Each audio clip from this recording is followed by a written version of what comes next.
Did you know that there were foods that can protect our brain health? Yep, that is correct. I know that a lot of us grew up believing that our brains were a separate entity than our gut. However, there is something that's called the brain gut axis, and we're going to actually concentrate on the brain and the nutrition for the brain today, but we're going to go into the brain gut axis on a different day. But I wanted to also explain something to you that um, we were always told, unfortunately, the wrong thing about nutrition and the brain. So, as far as eating fat, I know I grew up thinking that fat was bad. Actually, that is 100% false. So let me just tell you, I am not a nutritionist. I am not a psychologist. I am not a doctor. What I am is an avid researcher, and I have been studying the human body for many, many years, back since 2012 when I was diagnosed with thyroid cancer, and have had since then many other health concerns and issues and surgeries and whatnot. You can read all about that if you're interested on my website, justmoveabit.com. So the brain is very important. The brain, back in 2019, I was reading an article from Northwestern Medicine. They published an article in October of 2019 that stated at that time that the brain was made up of fat. 60% of the brain was made up of fat. Since then, I've read other articles in my research that are now saying it is up to 70 to 75% made up of fat. So why does that matter? Why is that important? Well, we need to eat good healthy fats in order to keep our brain functioning properly. So what are good fats? So things such as olive oil, avocado oil, coconut oil, actual avocados. I mean, there are so many healthy fats. We're going to go into that a little bit more. But when you go to the grocery store, it is a little bit crazy to me seeing that there still is that mentality that people do still believe that low fat, no fat is the way to go. That is not true at all. We need to be able to, our cognitive health is going to decline if we don't take care of our brains. So, what are the types of foods that we need for our brain health? We need things such as, so there's 4 basic nutrients that our brains need. So omega-3 fatty acids.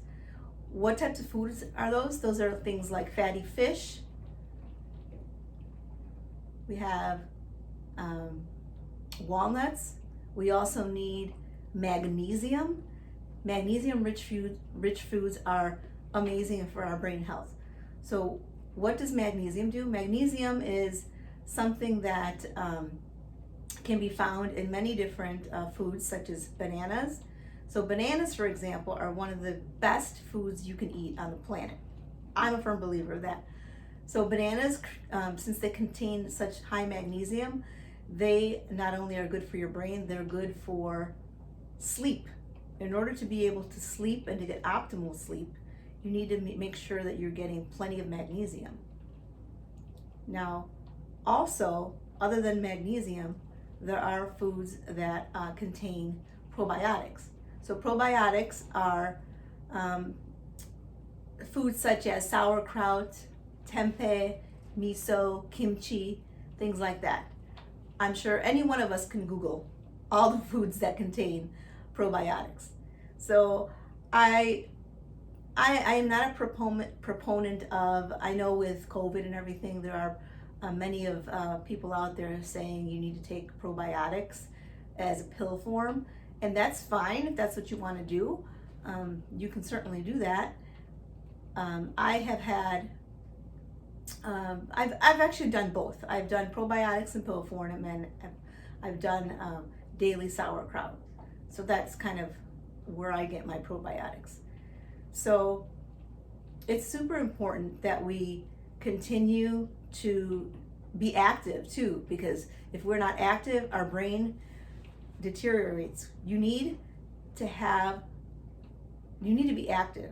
So the more active you are, the more active your brain is. Now, I don't know if anyone here has ever heard of we only use 10% of our brain. That's actually false. I know a lot of people, let me say it this way, I know a lot of people who are not using their brain to their fullest potential. However, our brain, it's in and of itself, is always active even when we're sleeping. So we definitely need to make sure that we do whatever we need to do to take care of our to take care of our brain. So not only is proper sleep, proper nutrition, proper exercise, what else do we need to take care of our brain health? We also need to get out in nature. Nature in and of itself is amazing to ground you, to calm you, and I'm speaking from experience. This past year, if I did not go outside, I did not feel well. I mean, that's a whole other story. I'm sure if you've seen my previous videos, you would know why. But nature in and of itself boosts your mood. Exercise boosts your mood. You know, the endorphins that exercise creates. I mean, you have all kinds of, your brain activity is constant. And we have to make sure that we keep all of the neurons in our brain healthy at all times. So for example, there are people who they're losing the coating on the what they call inside your brain the myelin sheath that coats the neurons.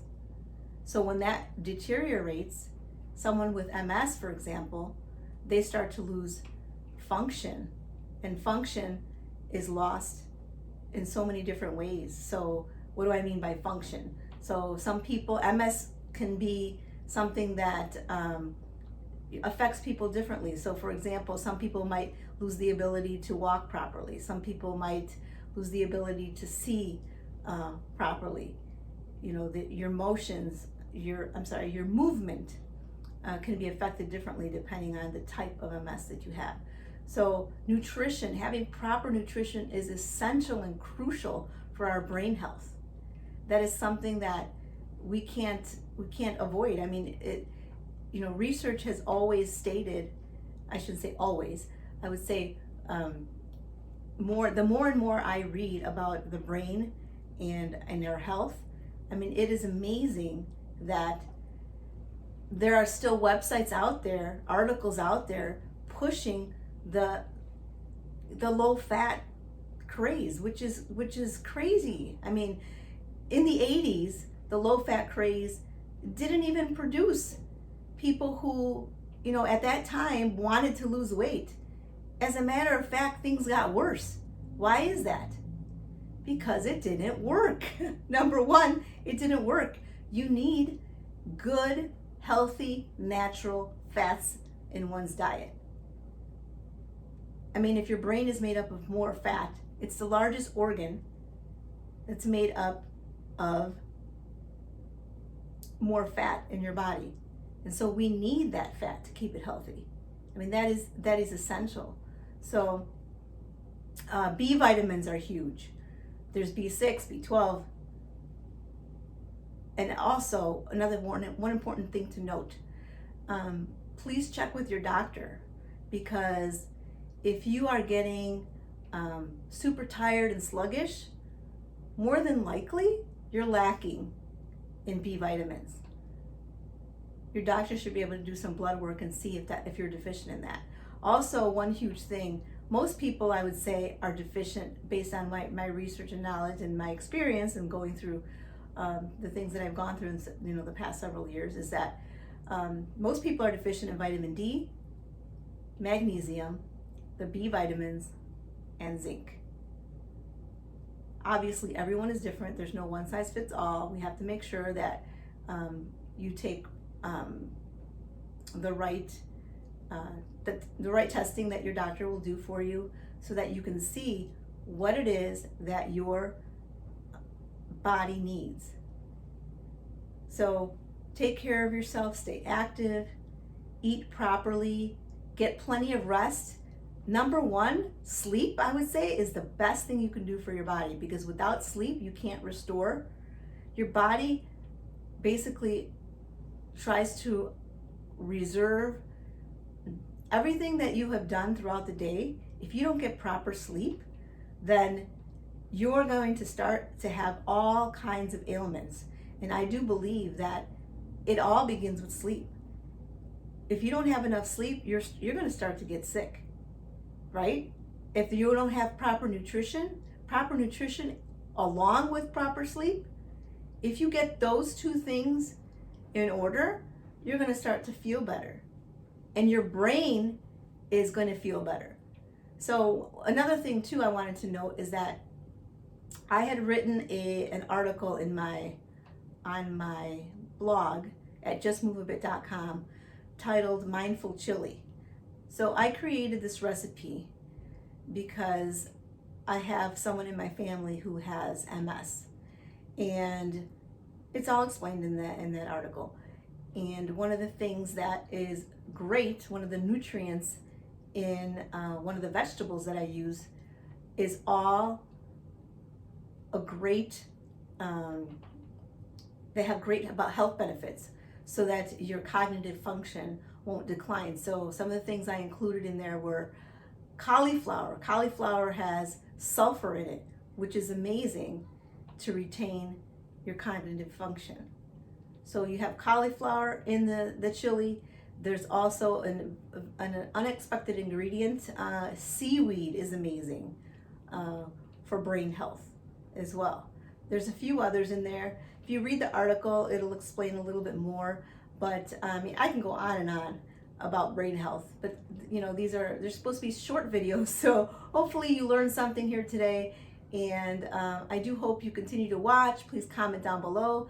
Let me know how you are liking this content, and I will continue to bring you more health tips and information so that we can all continue to live a more healthy and happy life, so that we can, you know, be able to be around for our family and friends for as long as we want to be around.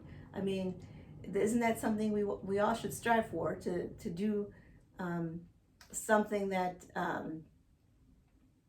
helps all of us, not only ourselves, but you know, those loved ones around us. Another thing I wanted to mention is that's huge for brain health. I mean, it's huge for mental health. I'm saying brain health and mental health go hand in hand. So community, be surrounded by people that you love. You need people in your life. COVID kind of messed with so many people's lives, you know, and unfortunately, a lot of people are suffering right now, and it's really sad. If I can help one person, I'm doing this because I want to help people, essentially. So, I mean, please share this video if you liked. If you have anybody in your life that you think will benefit from this information, please share this video far and wide. I really would appreciate that. And yeah, so you need to have people in your life. You need to stay active. You need to eat properly. You need to sleep well. And there's so many other things, like I said, but I just wanted to touch on a few here. So please continue to watch. Thank you so much for watching my channel. And I do hope you ring the notification bell so you don't miss any future videos. Thanks again. Take care, everyone, and have a great day. Bye.